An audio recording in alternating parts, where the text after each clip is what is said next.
Don't get caught this.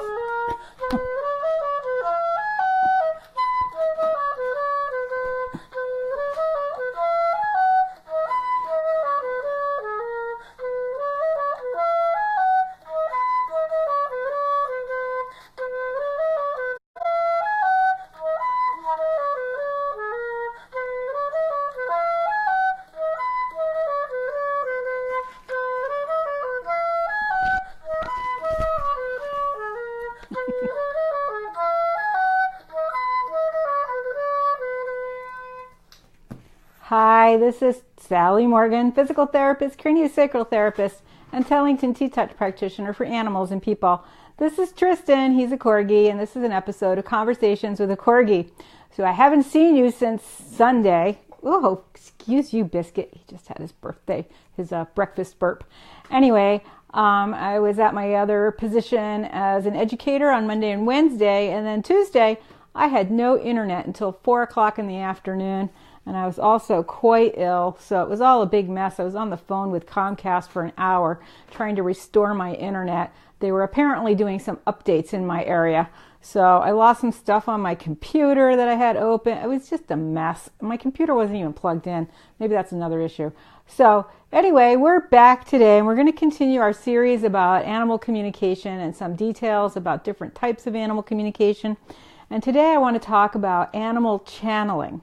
So channeling can sometimes be used interchangeably with the idea of mediumship, and we might talk about mediums as a separate thing, and we're certainly going to talk about spirit guides as a separate issue.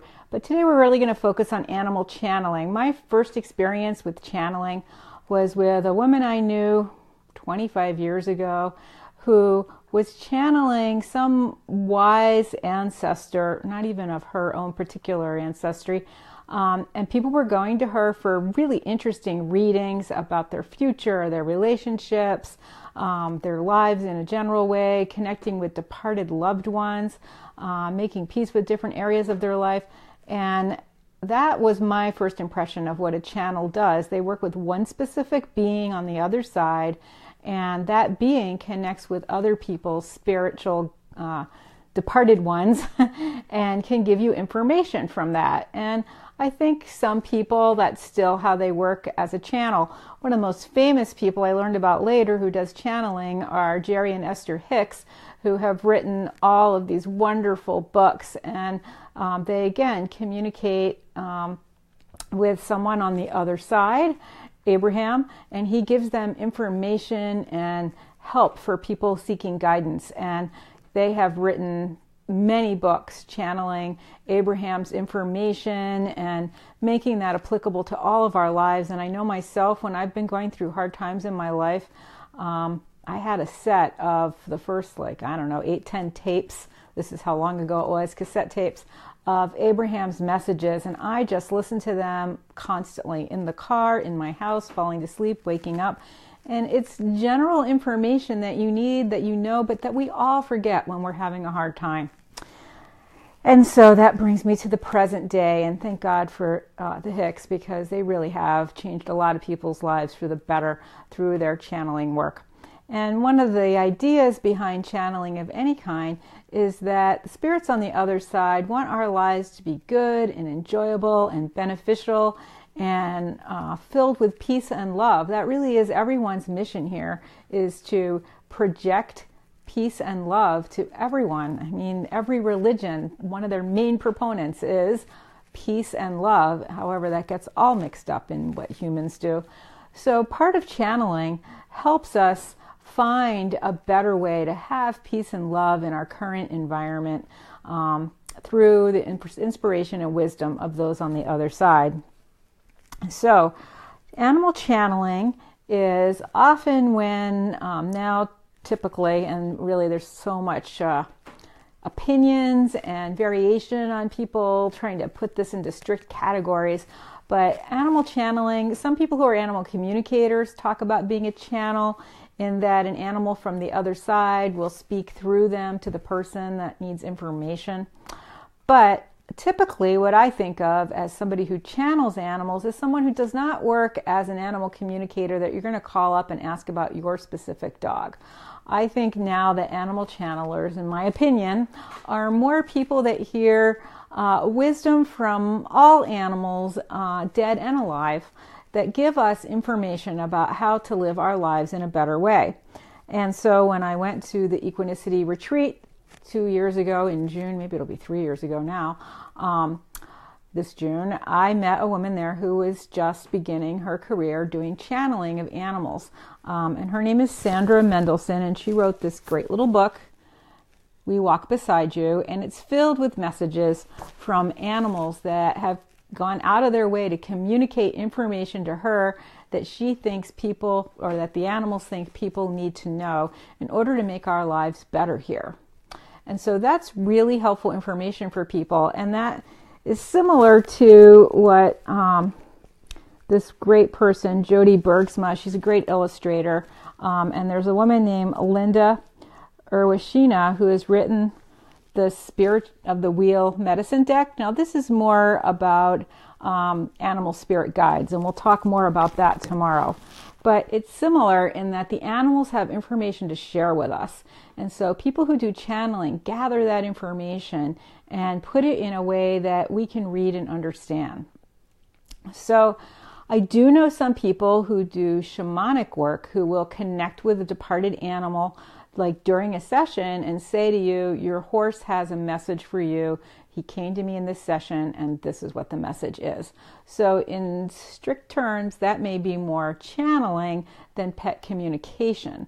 So people who do animal channeling are not really animal communicators for the most part. Some people will call themselves a channel, even though their primary thing is just to give you information about communicating with your animal. I believe channeling in the strictest sense really has to do with those on the other side, not so much animals that are here on this planet with us.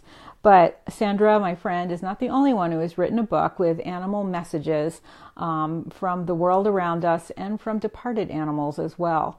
And many of us, if we go to a place, for instance, I know people who communicate with some of the orcas that have passed and get strong messages from them when they're like near places in Florida or the Northwest or in Hawaii, because those are huge beings, and if anybody's the least bit spiritually sensitive, you will feel messages from those orcas about how to live our lives in a better way. So many people are at loose ends about how to cope with so many difficulties that we have in our lives and the suffering of people in a global way. And so some of these messages from animal channeling can be really helpful to us. Now, the other important thing is that when we talk to someone who does animal channeling work, we get a lot of important messages about how to relate to the animals in our lives.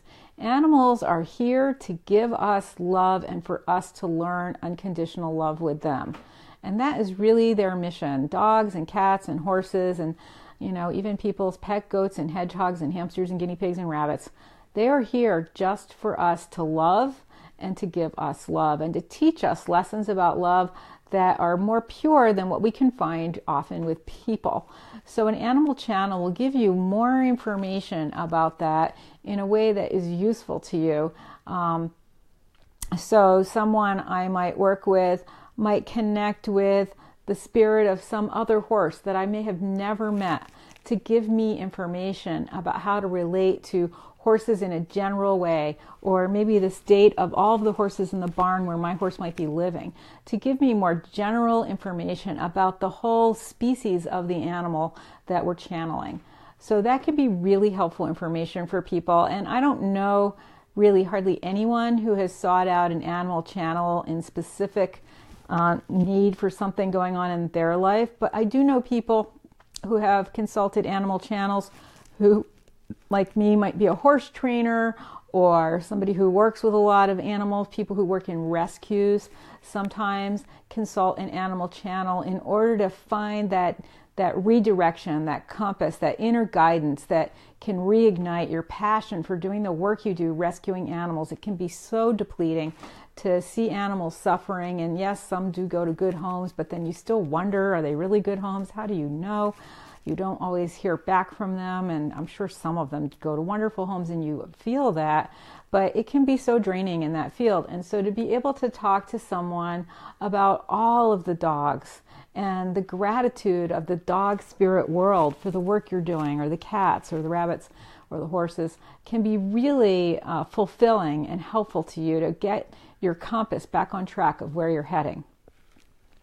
So animal channels can be really useful at that time. And a lot of people who do animal channeling also do regular old animal communication in the way that we know, where I call up and say, how is my cat feeling and why isn't he using the box? And some of those people do connect with that bigger sense, or specific animals that might not be in your life, to give us messages from their wisdom. So I encourage you to look up the information on Jerry and Esther Hicks and Abraham if you've never heard of them. They're not as popular as they used to be. People aren't talking about them like they used to, but their books and CDs are still around. They still have workshops and lots of people trained in helping us understand these words of wisdom. And so it can be really helpful if you're at a place in your life, any kind of a crossroads or a time of questioning. So that's a little bit about animal channeling. And tomorrow we'll talk more about spirit guide animals and how we connect with those. And are those our real animals in our lives, or is the spirit guide just one dolphin or a dolphin we knew? So thanks for joining us today for another episode of Conversations with a Corgi. Danny, I know it is really cold and snowy and awful where you are. They keep talking about you on the news up there in the greater central, west, north area. I don't even know what to call North Dakota other than a cold place. So, we have some clients today and a pretty busy day working with Brian to get all these recent Corgi episodes back up on YouTube, and to put my animal connection cards on my website so you can order them there. They are done, they're out. A lot of people have already bought them, and we'll be bringing them to the expo in Maryland in a couple of weeks. So if you haven't had time yet to check them out, they are on Amazon, and they're under Dances of the Heart animal connection cards. And they're just a lot of exercises you can do to increase your connection with your animal and get back to what I was talking about earlier, increasing your capacity for that unconditional love to give and receive with the animals in our lives who we love so much. Right, Biss?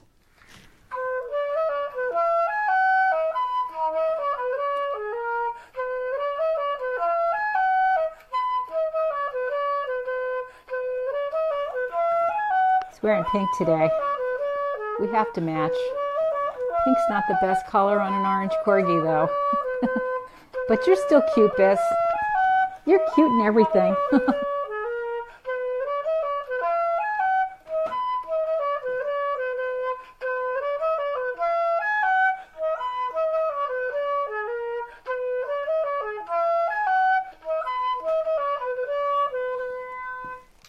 Thanks for joining us. Everybody have a great day, and we will be back tomorrow for another episode of Conversations with a Corgi.